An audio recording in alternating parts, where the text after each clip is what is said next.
Sup, fools? Welcome to this episode of Conspiracy Cast right here on Tales of Earth, a show that we live stream every Monday at 2 p.m. Eastern at twitch.tv/comicstorian. If you want to support us, you can buy some merch through the link below. You can also support us on patreon.com/comicstorian. Follow us on Twitch, subscribe to Tales of Earth on YouTube, and all that good stuff. Give us a like, give us a share, all of it. You know how to support us at this point, I think. So we appreciate you. We love you. And fools is a compliment. It's a term of endearment. Anyway, it's a term of endearment. Yes, like Dorcas in the Bible. What? That was a real term of endearment. Yeah. Dorcas is like an ancient term of endearment, but translated to English, it means something else. The list that we have today, thank you to Mopey, is 10 highly bizarre space conspiracy theories from Listverse. Outer space is filled with mysteries, and it is no surprise that many modern myths and weird conspiracy theories related to the infinite vacuum hugging our little blue speck. In the past, we have talked about secret NASA plans to ignite Jupiter, Barack Obama's teenage excursion to the Red Planet, and a mysterious alien satellite lurking in orbit around Earth. That was called the Black Knight satellite. Yes, something like that. I just love that we just brush over Barack Obama's teenage excursion. Ignore that. We all had it. But I backpacked in college. So Barack Obama took a gap year. Yeah, and went to Mars. Everybody does it. Yeah, everybody does it. Got to travel for a semester. Yeah, it was studied abroad. Only he was the only person there, and The Martian was based on him. Come on. Okay. Yeah. In my gap year, I studied abroad. Specifically in Germany. Okay. So, number 10, the Andy, Poison Andy, you're going to love this. Martian nuclear war. Hell yeah. In 2014. Except I don't want them to nuke themselves. I want us to nuke them. That just takes the fun out of it. Yeah. What's the point? You want us to nuke them. All right. Well, it turns out, Andy, we might be a little too late to the party. In 2014, Dr. John Brandenburg published his paper, Evidence of a Massive Thermonuclear Explosion on Mars in the Past, the Sidonian Hypothesis and Fermi Paradox. Quite the title. The title's a little wordy. It's a little wordy. Yeah. Well, that's actually how we used to title books. Like, books didn't have catchy titles until like mass published novels really started becoming a normal thing. I mean, if you're writing it by hand, you might as well come up with a giant title. Yeah. Keep them in a little longer. Anyway, keep going. In the somewhat dubious Journal of Cosmology, his theory is based on the presence of radioactive isotopes like xenon-129 in the Martian atmosphere, which can only be created by nuclear detonation, according to Brandenburg. Although he once believed that there was a nuclear explosion on Mars caused by natural forces, he now believes that there was once a humanoid civilization living on Mars that was destroyed by nuclear warfare. By a time-traveling Andy. He is also one of the authors of Dead Mars, Dying Earth, which uses this history of Martian extinction as a cautionary tale for our own world. He believes that there were actually two species of indigenous Martians, whom he calls the Sidonians and the Utopians. So like green Martians and white Martians. According to Brandenburg, they had the technological level of the ancient Egyptians. So the ancient Egyptians had nukes. Some see these supposed structures on Mars that are captured by NASA images as evidence of these ancient cultures. They didn't destroy themselves, but were rather the victims of nuclear attack from space. Andy. Brandenburg cannot tell us who was responsible, but he is willing to speculate in the conclusion to his paper. Such hostile forces could range from things as alien as AI, with a grudge. AI with a grudge. That sounds like a great movie. Against flesh and blood, as in the movie Terminator. See, that should have been the tagline for the original Terminator. Terminator, AI with a grudge. With a grudge. And the sequel is AI with beef. What? You know, No, that was terrible. Anyway, Yeah, all the just keep way to going. things as sadly familiar to us as a mindless humanoid bureaucrat like Governor Tarkin in Star Wars, eager to destroy planet Alderaan as an example to other worlds. So their new theory is that a hyper technological race of humans showed up with like a Death Star and they had a nuked grudge. Mars. Well, because they I had guess, a grudge. yeah. They had a grudge against red planets. And They had a it's like, I hate the color red. Bam, bam, bam, bam, bam. Yeah, I guess. So his hypothesis is there were two distinct humanoid civilizations, like two different races, living on Mars. They really only developed to about an Egyptian level of development, and then they were wiped out by some other alien race. How he knows or can hypothesize that it was an AI, I don't know. I don't know. With a grudge. With a grudge. Yeah. Against flesh and blood. Yes, apparently. So, yeah. What Number if it was 10. an AI that had watched The Grudge? So they're time traveling It's AI. It's an AI that is taught by uploading it with millions of movies. So it's Right. merged all of them, and it's like, what was a documentary? What was fiction? And it was like Terminator. Dan, that I was think you have documentary, right? Yeah. Dan, I think you have posited probably one of the most frightening concepts, an AI based on movies. It's almost as bad as an AI taught by social media, though. It's not that That's bad. True. Yeah. Like, so an AI that's extremely offensive, but also easily offended. Yes. Yes. Oh, man. Oh my goodness. I do always find it funny whenever people are like, hey, so there was life on this planet or in this location. And every single time and there were two different species or races, and one Right. always overcame the other, and the other one died Well, off. yeah. And it's like, Well, that's what happened to us. it just always happens, though. It was us and the apes. It was Yeah, us and well, the it was I saw a us. It was documentary on us. Yeah, so it was Homo sapiens and why can I not think of Homo erectus? Homo erectus? No, that's technically No, Homo misleading. sapien is like, okay, yeah, Homo sapien and Sorry. Homo why Farnsworth. Yes, of course. Homo yes. Farnsworth. Anyway, why can I not? People mispronounce Let's it just all the keep time. going. Let's just keep going. No, it's gonna bug me. Just we'll circle back. Neanderthals. It was Homo sapiens and Neanderthals. Yes, Like yeah. Homo sapiens basically came out of nowhere, and essentially With a big wiped out. rock. Basically wiped out Neanderthals. So the same thing happened here. Neanderthals were very intelligent. They said, I mean, they created clothing, tools. They were very quickly evolving into these very intelligent bipedal humanoid beings. And then we came along and just wiped them Our out spaceships in our spaceships. from Mars. And our nukes. So yeah, I mean, it's an entirely plausible concept. In fact, there are studies now showing that it is very likely that a lot of human beings still have Neanderthal DNA because of crossbreeding. Oh yeah. Love has no bounds. Love has no bounds. Number 9, ancient space programs. The idea of a secret space program based on alien technology that was recovered at Roswell is fairly common in the conspiracy world, but some look even further back in time. Some believe that a number of ancient human cultures possess space programs of their own, which were kept secret from their own populations in the same way that the U.S. government keeps its fleet of UFOs secret from the general public. Of course. Makes perfect sense. Yeah. According to so-called whistleblower Corey Good, Good with an E, there are a number of quote, breakaway human civilizations based on ancient secret space programs. They exist throughout the universe and engage in politics and intrigue with alien races. Several of these breakaway human cultures are said to have masqueraded as gods in history and do deals with modern governments while pretending to be alien races. So, hey, you know, it'd be really funny is we pretended to be aliens, even though we're totally human. One breakaway Put on this rubber mask. yeah, put on this rubber mask.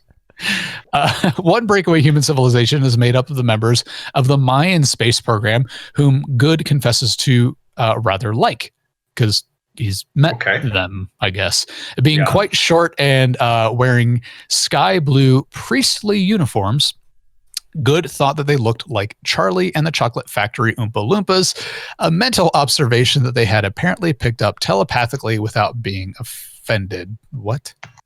Okay, their technology is based on a neurological interface, and their ships are cylinders made of stone. So if you type in Mayan space program into Google, you can see an image of these supposed Oompa Loompa spacemen. Let's see. I'm going to check that out. Yeah.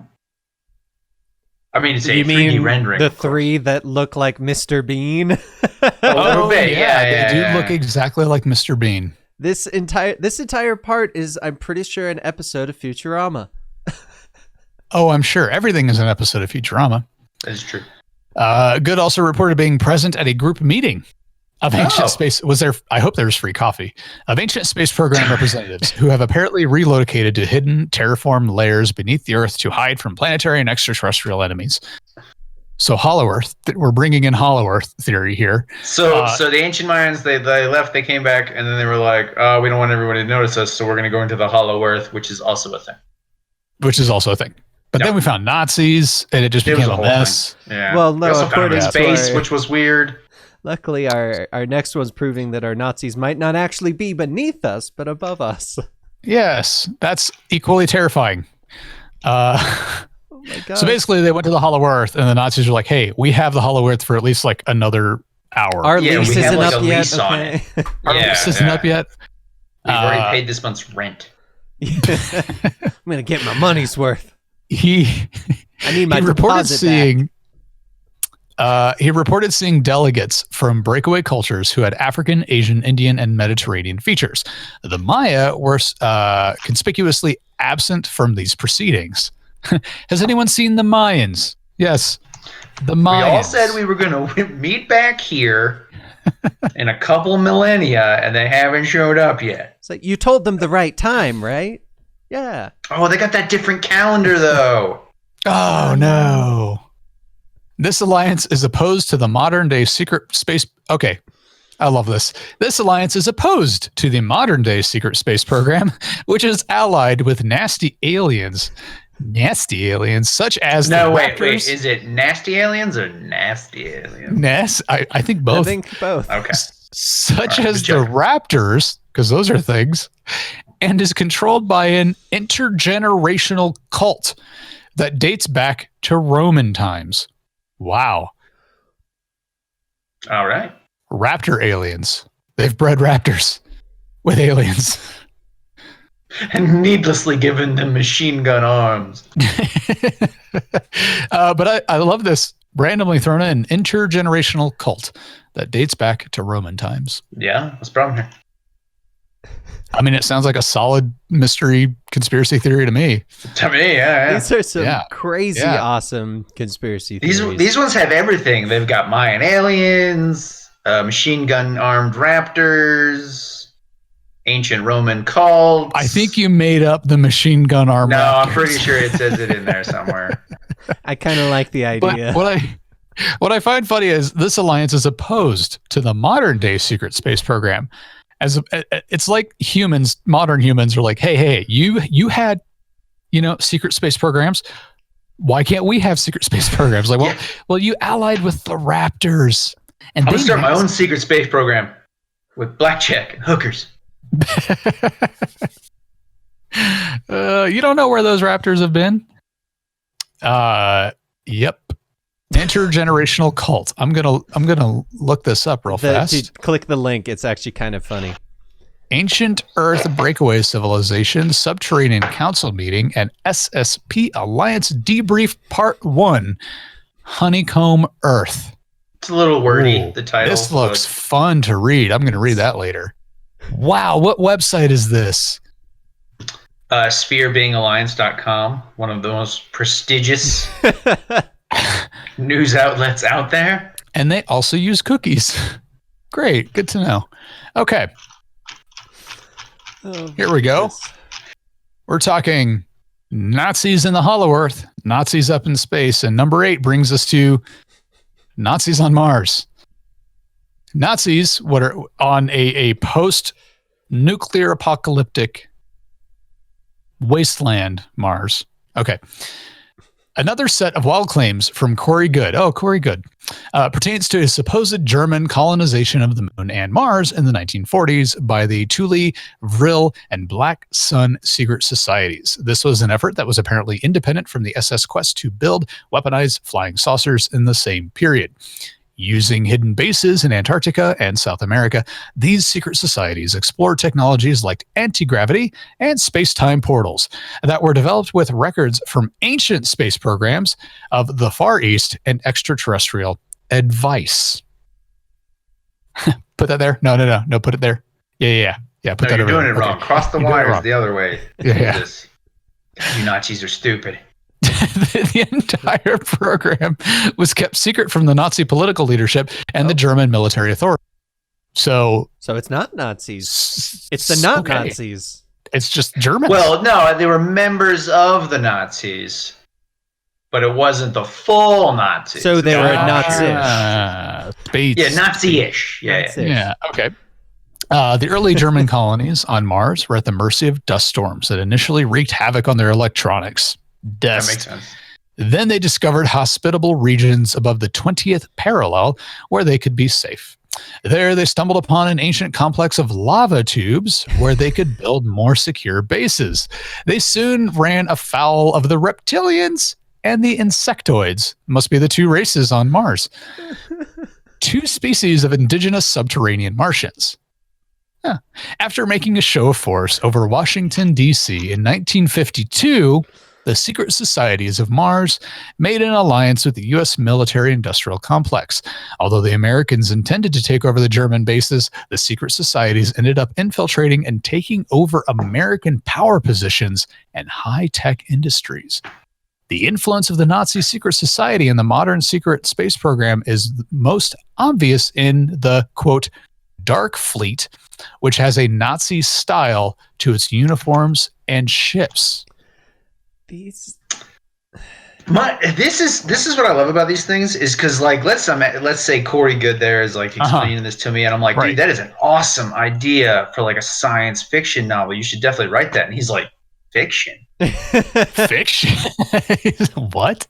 Okay, this is so a Dark real Fleet thing. I just love how many details these guys like. Yeah, and they found the maxed out lava tubes on the east side above the 20th. It's like. What? Then they jumped to, but of course, then they ran afoul of the reptilians and the insectoids, which we all know are the subterranean people of Mars. Of course, yes, obviously. Any educated American or person knows. Yeah, knows of the. Also, I find it funny that this Dark Fleet looks just like the destroyers in the Star Destroyers. Yeah, they are very Star Wars-ish. They are very. Well, when it says, George Lucas was in on it. So what I love is when it says the influence of the Nazi secret society in the modern secret space program is most obvious in the, quote, Dark Fleet, as though it's a real thing. And right, it's like hovering over Earth and you can just look up and see them at any time. It's like, I know, because for a moment I thought, is the Dark Fleet a real thing? Have I just not like there's like a U.S. military thing called the Dark Fleet? Yeah. I mean, that would be kind of cool. That would actually be cool. So we're going to need funding. Could you earmark some funding for our Dark Fleet? For your what? For our Dark Fleet? No. That would 100% be like an officer or somebody who would be like, yeah, we just need funding for our E11 247, the Dark Fleet. And they're like, I'm sorry, the what? You're like, the E11 247. No, what did you call it? We kind of thought Dark Fleet would sound cool. So, and they were just like, whoa. Yeah. That is cool. You got the money. Here's the grant. Yeah. It's like, no, it's really cool. Trust me. The ships look just like the Star Destroyers, but black. And all of our uniforms very Nazi-ish. And they're like, let's backpedal on the Nazi part. No. It's a part of the whole thing. You go Nazi. It's all you go not. Yeah. But I love how there's literally no historical record of any kind for any of this And yet this person can try to claim that the early German colonies on Mars found lava tubes and they ran afoul. I love that wording. Ran afoul with the reptilians and insectoids. Well, did you see the base? To click on the insectoids where they have a lovely image of what the German secret societies colonized Mars in 1940s. Okay. It's Ooh. It does actually look like the Martian, just on a bigger scale. It does. Yeah. Interesting. I feel like I feel like whoever wrote this list found this this Corey Good dude and was like, "Hey, so I need you to write about the craziest things you can think of, and then I'm gonna pretend like that's like a legitimate source. Yeah, and I'm gonna write a list. He's like, we're gonna go out. I'm gonna get you raging drunk, and you just start spouting the first nonsense that pops into your head. See, I like to think that this Corey Good has like a series of like 7, 8, maybe 12 like dice blocks things, and on each side of those blocks is a conspiracy element. You know, like one side of the block says Nazi, another side of the block says I see, and then he just rolls it. He just rolls them all, and then whatever lines up, that's his theory. So instead of sex dice, we've got conspiracy dice. Conspiracy dice, yes. I actually like found right next to the sex dice. You know what? Sometimes I get them. We should get them mixed up. We should make these dice. We should make these dice and play a game of like a special episode of Mystery Cast where we roll the dice, our own conspiracy we get with them, dice. And we have to try and convince the other people that this is a real conspiracy of whatever. I like it. That is a solid idea. Yes. I really like think we should do two that. conspiracies and a lie. Yeah, or is it something like that where we just like roll the dice and we have to like explain the conspiracy and you have to like guess what the dice say or something where we make up conspiracies and dice. I like it, Gary. We got this. Yeah, I think it's a great idea. All right, guys. Number 7, alien comet ship. The successful landing of the probe Philae on the comet 6067P / Churyumov, Gerasimenko, come on. by the European Space Agency ESA resulted in many astounding scientific findings. But according to a supposed whistleblower, always a whistleblower, let me guess, Corey Good, in the ESA, the purpose of the comet mission was much weirder. In an anonymous email, the whistleblower claimed that 67P name wasn't a comet at all, but something from which NASA started receiving signals 20 years earlier. NASA scientists had noted that the comet seemed to be performing the impossible feat of changing trajectory in space by itself. The ESA scientific mission was merely a smokescreen for a military reconnaissance mission by American and European governments to find out what was going on. The email explained the whistleblower's logic. Do not think for one moment, all caps, that a space agency would suddenly decide to spend billions of dollars to build and send a spacecraft on a 12-year journey to simply take some close-up images of a randomly picked out comet floating in space. The source also mentions that the exterior of the comet has mechanical features and unnatural terrain. Other conspiracy theorists have supposedly spotted a UFO near the surface of the planet. I thought it was a comet, which actually looks more like the USS Enterprise if you squint, and a rock formation that they claim is an alien face. I love that. I feel like in one of these it's going to go, and it looks like a spaceship if you look the other direction. If you look the other direction. If you get really drunk and poke yourself in the eye first, this totally looks like an alien.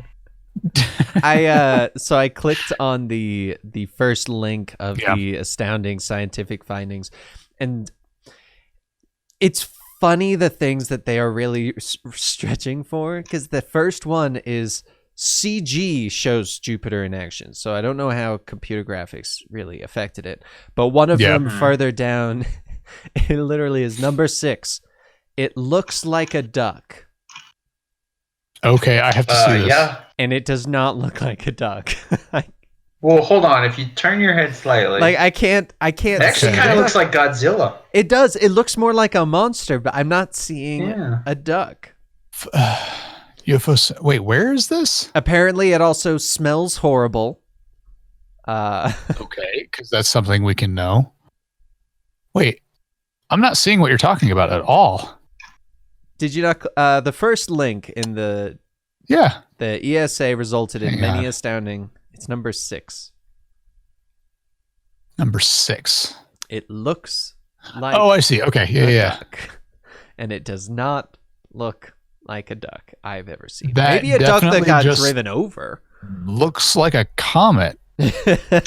I want to be there. I wanted to be there for the conversation between the scientists who thought they were just going to go study the comet, and then like a bunch of like space marines show up with guns, and they're like, "What's with all of the military guys?" They're like, don't even worry about that. Don't even worry. I feel like I should be worried. He's got a pretty big gun over there. That one's packing a bazooka. I've also seen movies that start this way. No, it's fine. Don't worry about it. Oh man, must be an AI with a grudge. That's what it is. Must be an AI with a grudge. Oh man. Okay. Yeah. So alien comet ship, which is becoming a more and more popular theory with like Oumuamua that pass by through our solar system. Oh yeah, that they're actually heading in. Yeah. I guess aliens just build ships that look like comets, which would make sense if you want to disguise them. But see, there's just one ship designer out there who's like, I just like making them look like rocks. I don't know why. Yeah. Can you take?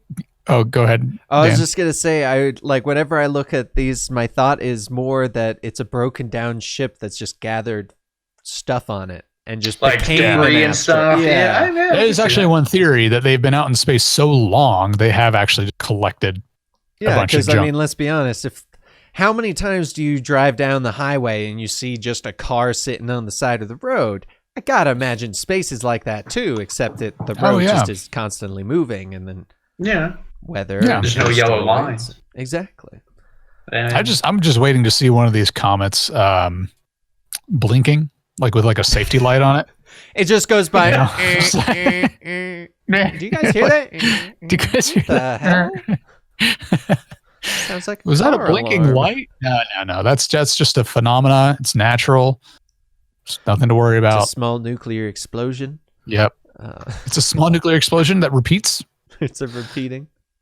All right, number 6, Apollo 10. Nuclear explosion. Apollo 10 and the monolith.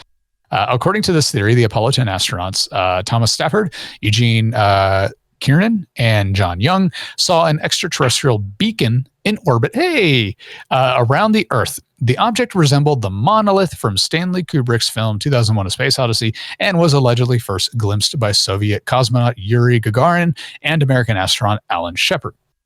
Apollo 10 apparently made a clandestine approach to photograph the message and star map etched into the side of the monolith, but electrical emanations from the object wreaked havoc with onboard instruments, almost causing a mission failure. In 1972, the beacon was recovered by a secret military space shuttle and taken to a domed underwater research facility hidden north of the Bahamas. Of course. Yay! This is getting fun. The monolith was said to emit tones and lights in some kind of mathematical language. Okay, so if this thing wreaks havoc on electrical instruments, do you think taking it underwater into a facility that clearly needs electronics to function is probably the best place? Gary, you're asking way too many questions, my friend. Okay. It was studied by... If you're not going to get on board with this, I'm not even going to have a real conversation with you. It was studied by researchers like Carl Sagan and U.S. Army Intelligence and Security Command General Albert Stubblebine. Most of the researchers who worked on the monolith eventually contracted cancer. Believers say that there are many such alien beacons, which may have been left by up to 5 extraterrestrial civilizations.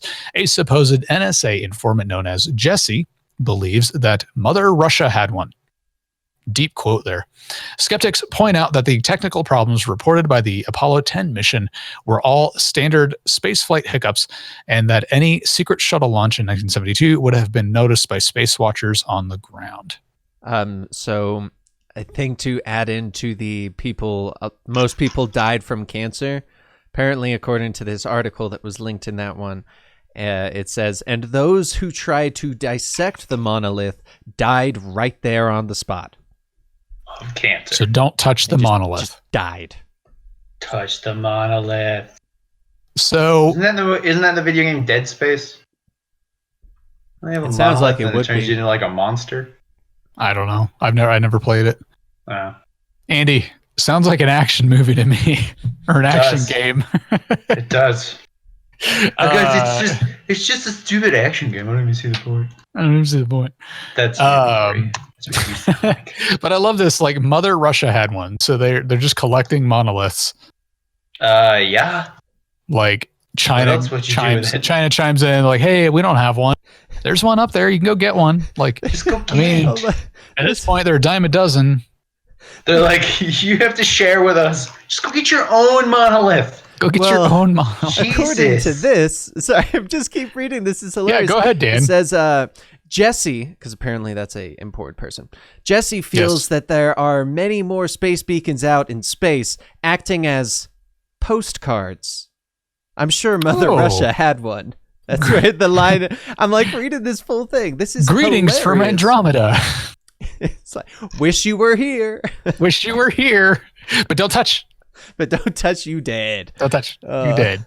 It's like a lame one though. It's like wish you were beer, and it's like a gray alien holding like a Bud Light.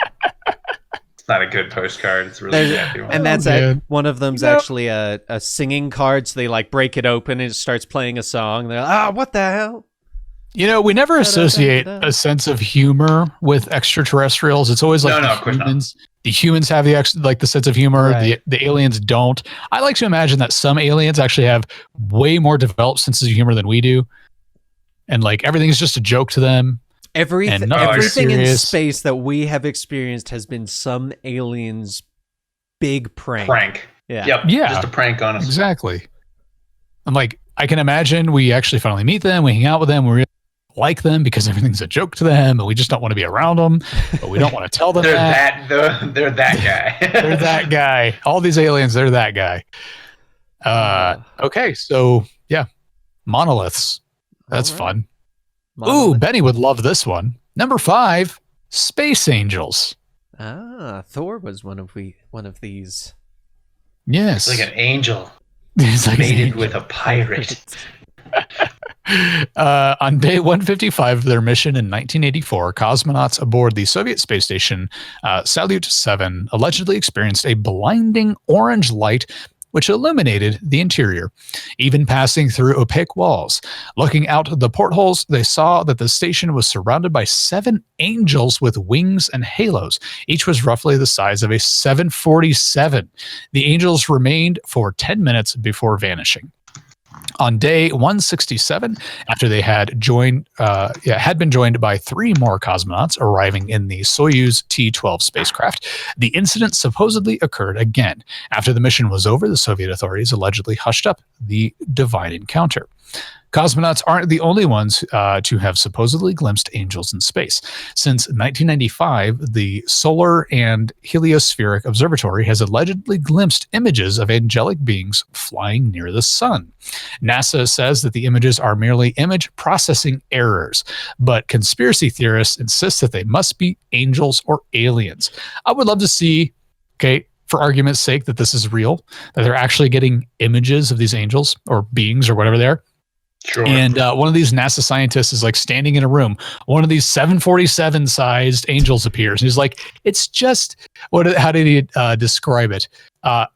Image processing errors. My eyes, they're just having an image processing error. It's not real. Yeah. Some even believe that NASA has repeatedly taken photographs of ethereal beings in space and shared the information with the Vatican. One supposed engineer described them like this. there were 7 giant figures, all had wings and mist like halos. They were about 80 feet tall and had wingspans as large as airplanes. Their faces were round and peaceful, and they were all beaming. It seemed like they were overjoyed at being photographed by the Hubble telescope. Hey, oh, they're taking the picture again. Like, hold on. I blinked. Try again. Oh no. They seemed to be smiling at each other as if they were letting the rest of the universe in on a glorious secret. Although NASA apparently believes that they are protective guardian angels. So NASA believe what? Okay. When did NASA adopt this belief? The Vatican has identified them in the handbook. It's in the handbook. Yeah. Here in the back, you can find a reference to our protective guardian angels. Yes, yes, they're right there. Space angels. Yeah, yeah. The Vatican has identified them as angels representing the 7 churches of Asia and the 7 periods of the church. Supposedly, Pope John Paul II feared that they were not the benevolent beings they have been made out to be. Oh, so Pope John Paul II had some doubts. He had some concerns. It's like, they look friendly. He's like, you listen to me. No, I like it. That's how the Pope talks. Yeah. So NASA goes from skeptical to believing. Like, I'm sure it's a part of like the entry exam. You know. Yeah. What are your thoughts on angels? So you say you were in the military. Okay. Great. Do you believe in space angels? No. Okay. Sorry, you're not going to be a part of our. You're just not NASA material. You're just not NASA material. Sorry. Oh man. Yeah. What do you guys think about the space angels?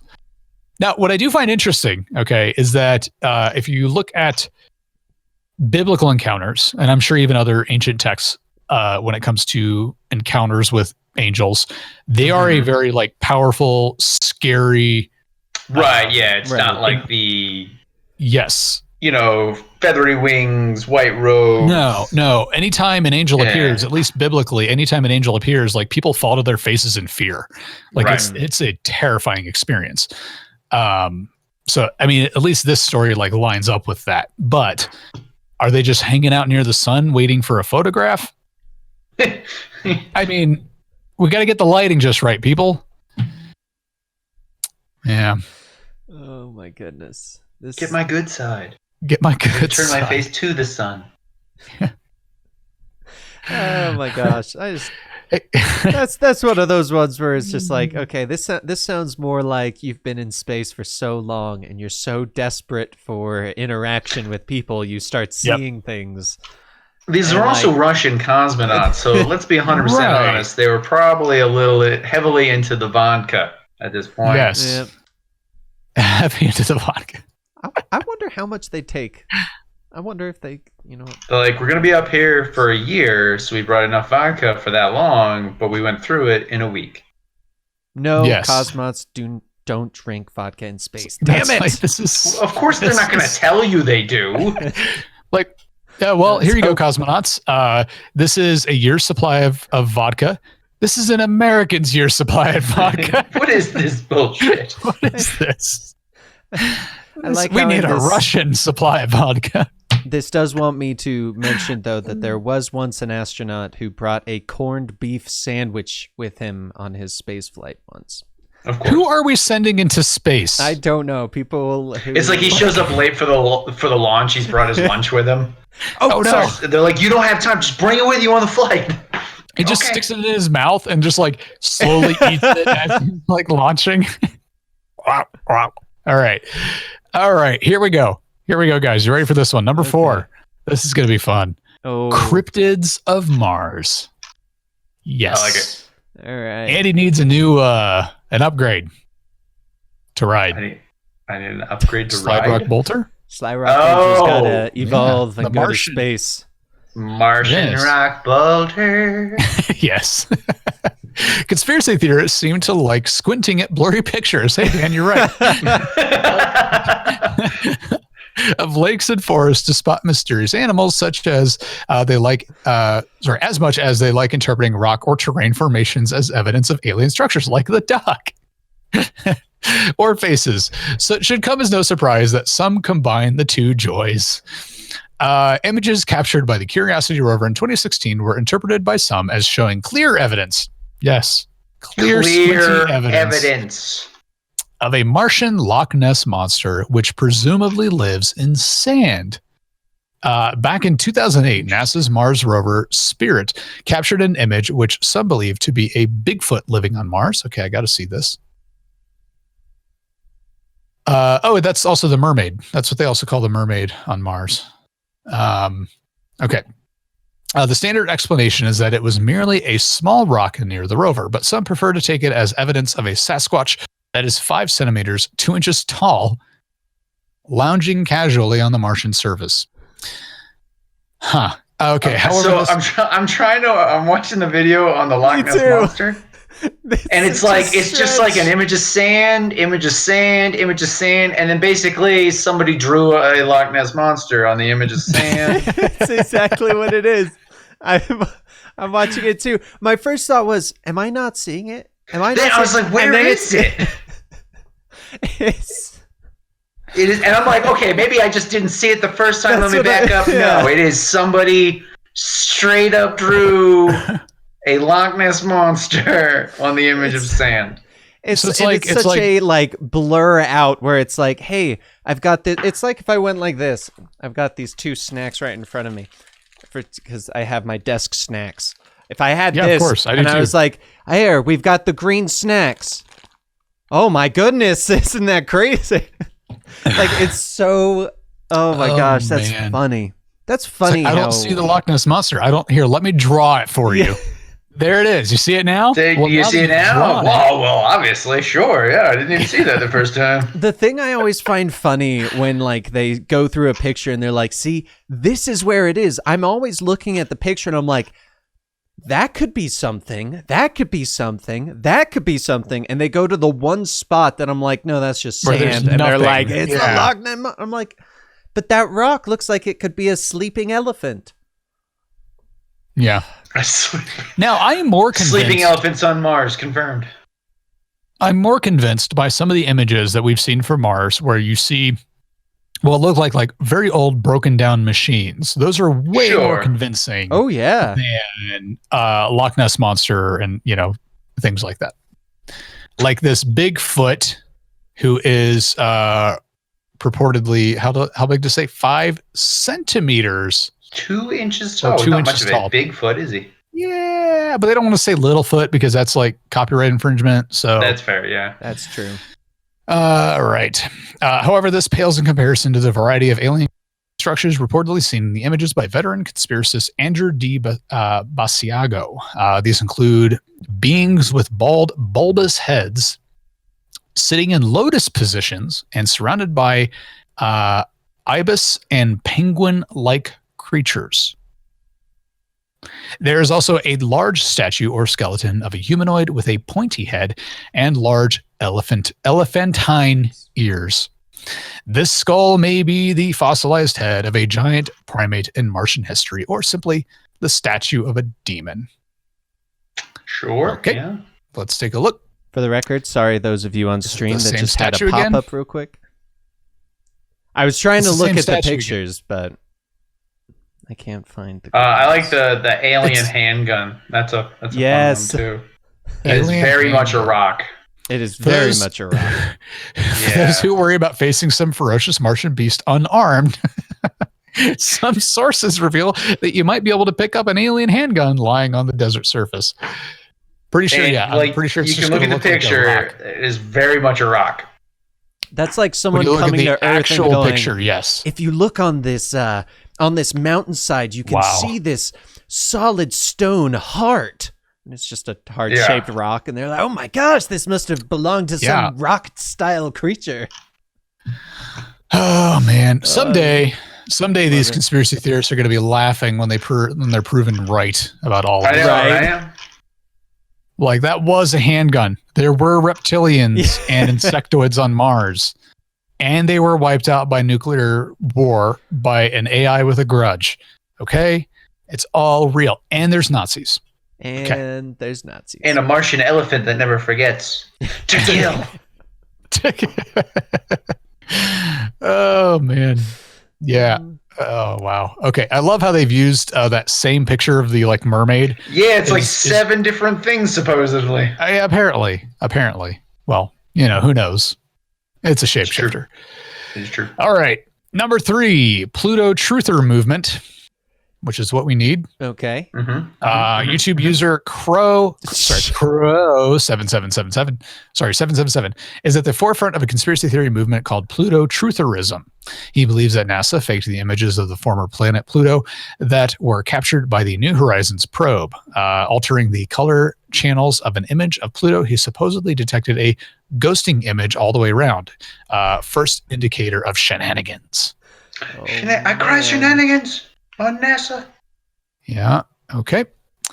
And Crow 777 also claims that he got a clearer image of Jupiter using his backyard telescope from 400 million miles away than NASA got of Pluto from 9 million miles away. What about Owned. He believes that this is clear evidence that the images were computer-generated pictures of Pluto. Some conspiracy theorists dismiss the whole mission as a fabrication, while others say that Pluto doesn't exist, because that's where you go when you're developing a conspiracy theory. You ultimately land on doesn't exist, didn't happen, not real. Yep. Here's the deny thing. The whole thing. Pluto does exist, but it is more afraid of us than we are of it. Yes. It's shy. Oh. However, there is also the view that the New Horizons probe wasn't intended to visit Pluto, the planet. Instead, it was a Masonic or Illuminati ritual. Andy? Sure. Okay. Or possibly both, to pay homage to Pluto, the god of death. The actual target of New Horizons is the so-called Planet X, aka Nibiru, which is destined to destroy Earth someday. It's just getting better and better. Much is made of the fact that the probe carried some of the ashes of astronomer Clyde Tombaugh, who discovered Pluto, possibly with 2 quarters that represented the ancient practice of placing coins over the eyes of the deceased. Pretty sure this is just like a nice ritual for the guy. Even the name New Horizons is said to have occult significance. The word horizon comes from the Greek word horos, which is similar to Horus, the Greek name of the Egyptian god Horakti, aka Horus of the 2 horizons. Come on, it's all right there, Gary. Okay. Truth is out there. We have 2 more left. What are your thoughts on Pluto not existing? I think all of these would make really great science fiction movies or novels. Yes. But they're a real stretch when it comes to facts. Yeah, and they do not really have the most reputable sources with Crow 777. Yeah, or some guy on the internet once told me that Pluto doesn't exist. Was good. I wonder how many views it has. I don't want it to start spamming the chat with the sound. So the guy, what was his name? Hang on. Good? Corey Good? Yeah, Corey Good should write a book and call it Good Conspiracy Theories. Okay.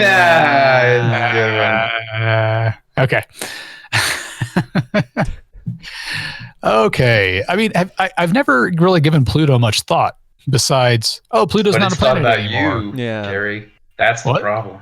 It's thought about you. That's creepy. Yeah. Forget Planet X, forget Nibiru, which by the way, some people theorize is where the insectoids also live. They can only live in gold-rich atmospheres, which is why they steal gold from the Earth, which is also seen in Cowboys and Aliens. Oh, yeah. Yes. So, yes. That is a real theory. I like that movie. I feel like there's some of these where you hear the conspiracy and you're like, that's a really big stretch. Whereas if I came up with a conspiracy about Pluto, I would do it as if I was an alien race. I would put a satellite to detect this solar system far enough out that no one in the solar system can actually track it, but big enough that they think it's just a naturally occurring object in space. Because none of us have been there. We don't know. It could be a satellite by aliens, but not according to this guy. Apparently, there's some shenanigans afoot. Some shenanigans. I call shenanigans. Calling shenanigans on this whole thing. Yeah. It's an interesting one. All right. It is interesting.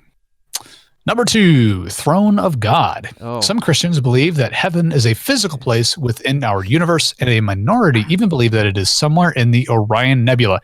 Honestly, Nebraska. Nebraska. Yes. Some minority believe that it is somewhere in Nebraska. Yes. Yes. Well, what I love about this, okay, we'll get to it later. That it's somewhere. Okay. I would love to see their sources. Like, what source are you using that tells you it's in the Orion Nebula? Oh, wait. It's clearly in Nebraska. Just keep reading. They believe that hints are given in the Bible, specifically Job 26:9. He holdeth back the face of his throne and spreadeth his cloud upon it. Job 22:12-14. Is not God in the height of heaven? And behold, the height of the stars, how high they are. And thou sayest, how doth God know? Can he judge through the dark cloud?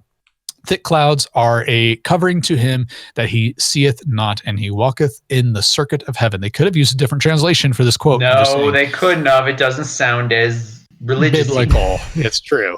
And Revelation 4:1-3, which in some translations refers to the throne of God being in an emerald tinted cloud. Sorry. Yeah, go ahead. No, go ahead. Well, so they should have done Revelations 4:4, which says, "And lo, he is in the Orion Nebula." Just like solid proof right there. Solid proof. Or Nebraska. Or Nebraska. The fact that nebula means cloud is a key part of this interpretation. The fact that Orion's belt is around 1,500 light years away is not a problem in this theory, but rather a feature. It merely illustrates that prayer reaches the ears of God much faster than the speed of light. What? As did the angel Gabriel when he came from heaven to earth to answer Daniel's prayer. Like there's a travel time. Okay, so yes. I believe that Orion's beauty and massive size obviously make it an aperture into the heavens. That's an I'm going to click on that link later. I need to see through it, Jesus Christ and all the inhabitants of heaven will descend upon the earth during the second coming, and the holy city will also arrive on earth during the third coming. Wouldn't it be crazy if, let's say it's the second coming, but Jesus comes back on like a spaceship? Why not? And like just straight up like lands Some and like aviators. the angels are all Well, there's a theory. I believe it's in the book of Ezekiel. Yeah, I believe it's in Ezekiel where they describe like these vessels coming down. They're like wheels within wheels. Interesting thing. I can't remember the exact verse. But yeah, some theories point to that as being like heavenly or angelic spacecraft. Let's see here. Others vehemently disagree rather than, okay, I would love to be a part of one of these like church gatherings where this is the discussion. So guys, this is Space Jesus. Yes. Space Jesus. Yes. Others vehemently disagree. Rather than heaven, Orion's belt for these people is the location of the throne of Satan. What a turn. That is a hell of a twist. Where he will build a false copy of New Jerusalem to deceive the people of Earth. So New Jerusalem is a space station. I'm telling you, this is another fantastic sci-fi novel. Seriously. Good. I like I mean, New Jerusalem would be a really cool title for like a space novel. Yeah. This quote fake city, aka Crystal or Rainbow City, will arrive from the direction of Orion's belt. One source also mentions that it might emerge from the hollow Earth. Of course it will. Where else do things come from but hollow Earth? Wow. This is there should be a whole like class dedicated to this in seminary. Oh my goodness. This is just so you know, if you type in Ezekiel's wheels within wheels, you get some really cool images. I'm sure you do. Yeah. There was a Nicolas Cage movie. What was it called? Where the whole movie was based on that concept of Ezekiel actually predicting these beings coming to Earth, and it's like the end of the world is happening. What was that movie called? The Happening? Was it called The Happening? No, that's a Mark Wahlberg movie. Was it? Oh yeah, The Happening was Mark Wahlberg. Okay. Somebody look it up. Yeah, that was the whole theme of the movie. It was the wheels within. But people do genuinely like, especially for the ancient astronaut theories, they definitely point to that as being a like sign or whatever that knowing. Interesting. The knowing, that's what it was. Basically, the sun is going to explode. This movie. Yeah, the premise is the sun is going to explode. These wheels within wheels are appearing, and they're taking children from the Earth and taking them to a new world where they can start humanity over. Sure, makes sense to me. Yeah. Okay. So it's like a new Adam and Eve kind of thing. Yeah. All right. I got to come back to that one. That one's interesting. Okay, so number 1, the Clementine conspiracy. YouTuber, yay, user 1967 Sander claims to have developed a theory called Project Golden Dragon that is based on 14 years of research. He asserts that NASA's Clementine lunar flyby mission in 1994 was a cover for a conspiracy. Supposed evidence of this can be seen in a cryptographic message hidden in the mission logo. Because if you're going to hide a message, you want to hide it in plain sight. Right where people can see it. Right where people can see it, including a dodgy depiction that allegedly suggests a false flag operation. In his view, Clementine was actually a mission by the U.S. Department of Defense to take pictures of alien technology hidden in the Zeeman crater on the far side of the moon. 1967 Sander goes on to reveal supposed evidence of a huge object photographed by Clementine, 55 kilometers or 35 miles long and 23 kilometers or 14 miles high, which NASA supposedly tried to hide by smudging the image and calling it a digital error. Okay. Digital error. The outline of the objects. But people will see this incredible technology. No, they won't. They won't. The outline of the object supposedly reflects a specific configuration that is hidden in the logo of the Clementine mission. All about this logo. Wow.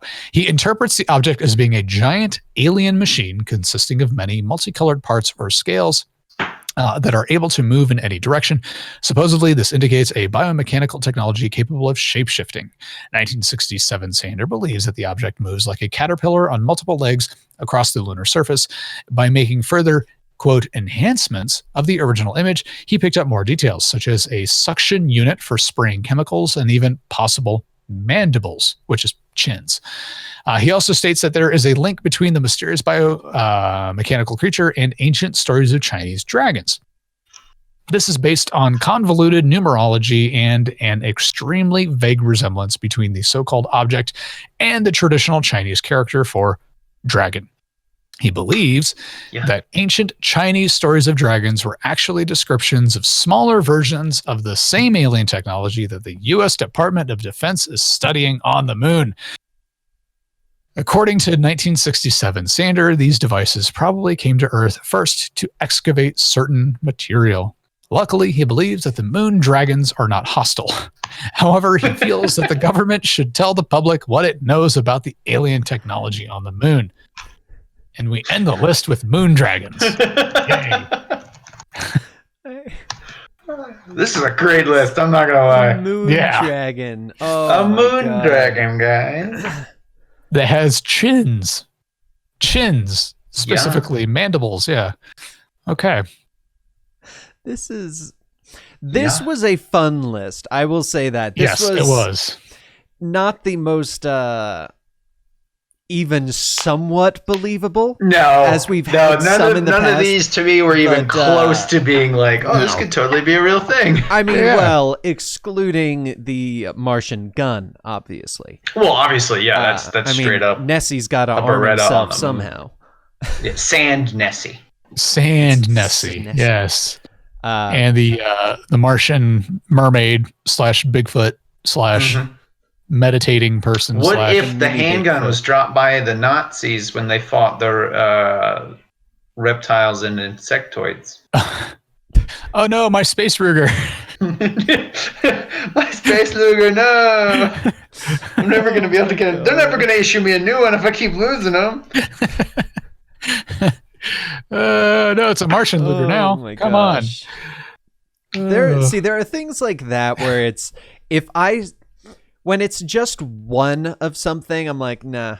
But if they showed two of those rocks that looked exactly the same, I would probably start going, okay, maybe something's up there. Okay, maybe. Guys, we have a picture of a Martian Nazi armory. Now you just imagine with me. They show you the picture, and it's literally just like an armory on Mars. I would be convinced. Yes, just like a crate of guns. Yeah. I found a cache of weapons on the Mars. On Mars. Like, all right, maybe I believe you a little bit more. Yeah. Or maybe a picture of like a sand Nessie that doesn't have to be drawn out for you. Yeah, that was the best one. But again, I would like to go back to the Throne of God thing, and I want to be a part of the meeting, where they sit down, they're like, okay, we need to know who's going to bring the ham for the next potluck. Okay, next order of business. Our tithes are down a little bit, so we need to address that. And the next order of business, the exact location of the throne of God. We believe he's got like a slideshow with like a laser pointer, as you can obviously see. It's right over in there, the Orion Nebula. And if you disagree with me, go start your own church. And there's someone else in the group, though. Oh, sorry. Go ahead. I was going to say, I want somebody in the back, though, to stand up and be like, that's heresy. That's obviously not the throne of God. It's the throne of Satan. Yes. Andy, that should be you. Just drop in on that meeting. Just drop right in and be like, throne of God, my ass. Let's be honest, Lucifer is more like it. Andy would probably bring it up of like, okay, good. I like your idea. Or instead of God, Satan. And then like half the crowd would go, oh. And what's your biblical reference? I have none. Corey Good. And they're like, well, sounds good to me. I mean. Sounds good to me. Yeah. I mean, his last name is Good. It's gotta be good. He's got to have a good knowledge on things, right? Yeah, that's how that's how last names work. You get named after what you're good at. And he was just good at being good. And the next order of business, space angels. Maybe they're not as good as everyone thinks. Everyone's like, oh. I feel like that's the start of a special. Space angels, your heroic savior, or villains from space. Find out at 11. From space. The truth might surprise you. Yeah. Oh, man. Yeah, it turns out the book of Ezekiel was also pointing to ancient space programs. Who knew? Yeah, those Samaritans. If you type in on Google for image search, Ezekiel's Wheel Within Wheels, some really cool images pop up. There actually are a couple cool things. Yeah. I had to look it up because I didn't recognize it at first, but the second you see one of them, you're like, oh, I see that in tons of things. Like the whole wheel. Mm-hmm. Yeah. Oh, yeah, I didn't know that's what it actually was. These are cool. I want one.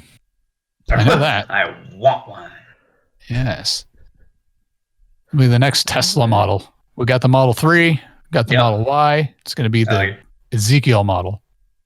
I would not put it past him to name one of his cars the Ezekiel. You mean not a spaceship?